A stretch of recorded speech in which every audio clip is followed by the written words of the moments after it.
Hello everyone, welcome to Chapter 9.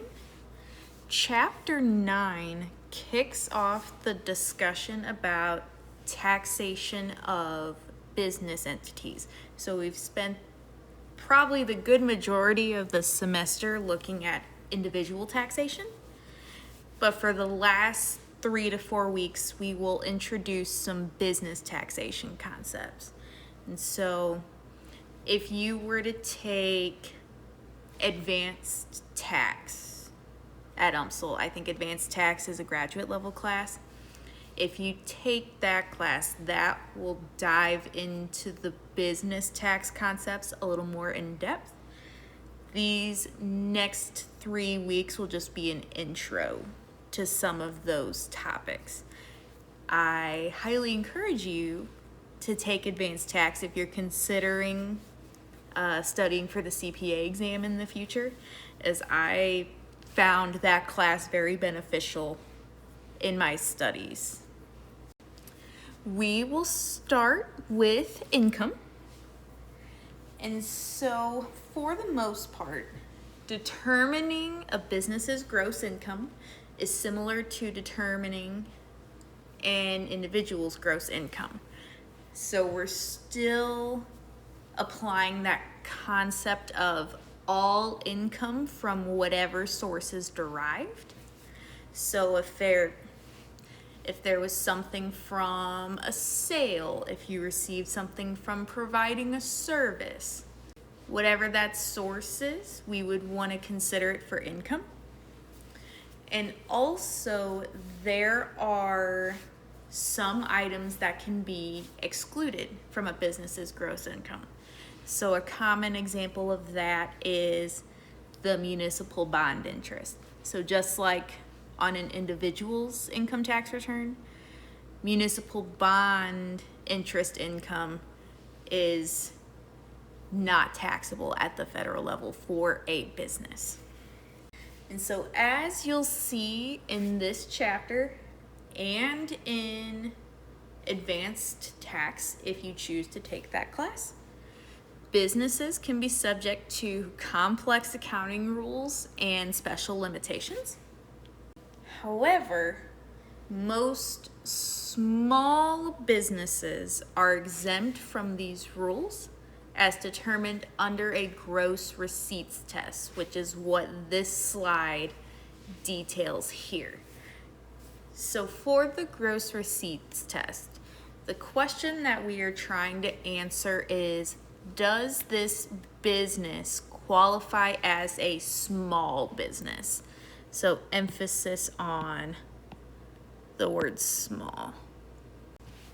And so the way that a business would qualify as a small business is that the gross receipts cannot exceed $31 million for the 3-year period preceding the current year. And it is important to note here that gross receipts is defined as total sales, net of any returns and allowances, amounts received for services, and income from investments, including tax-exempt interest income in this case. And in the real world, everything is not a perfect textbook answer. So if a business situation, doesn't apply to the generic can't exceed $31 million for the 3-year period, there are some exceptions. So with that, as the slide explains, businesses without 3 years of data use the period for which gross receipts are available. Gross receipts for short years, so if it's not a full year, must be annualized by multiplying by 12 and dividing the result by the number of months in that short period. And we'll actually work an example of this topic on our next slide. And then last but not least, tax shelters never qualify under the gross receipts test. So let's look at an example for the gross receipts test. So Blue Corporation began business on July 1st last year and reports gross receipts of $14 million. Can Blue use the cash method this year? Yes or no? And why or why not?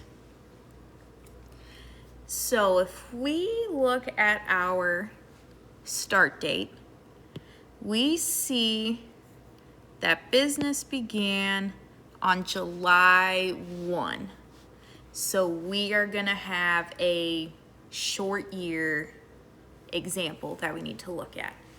And on the previous slide, it mentioned that gross receipts for short years must be annualized by multiplying the gross receipts by 12 and then dividing the result by the number of months in the period. So what we will do for that math is we'll take our 14 million that they told us about,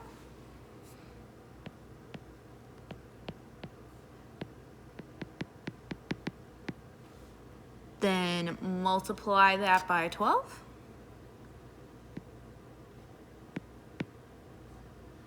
and then divide that by 6, because July, August, September, October, November, December gives us 6. And then that will get us 28 million. So then to answer the question, yes, Blue can use the cash method this year. And that is because their annualized gross receipts are 28 million. And in order for that gross receipts test to apply, our gross receipts cannot exceed 31 million here. So for the most part, income is pretty straightforward for a business. The deductions piece is a little more involved and has a little more rules. So for a business, typically for a deduction to be allowed, it must be directly connected to a business activity.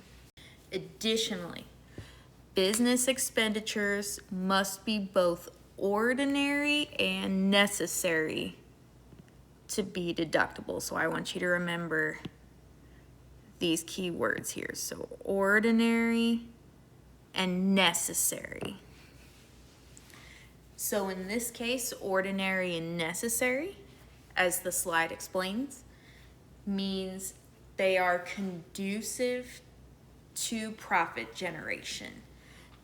These expenses are required for the business to make a profit.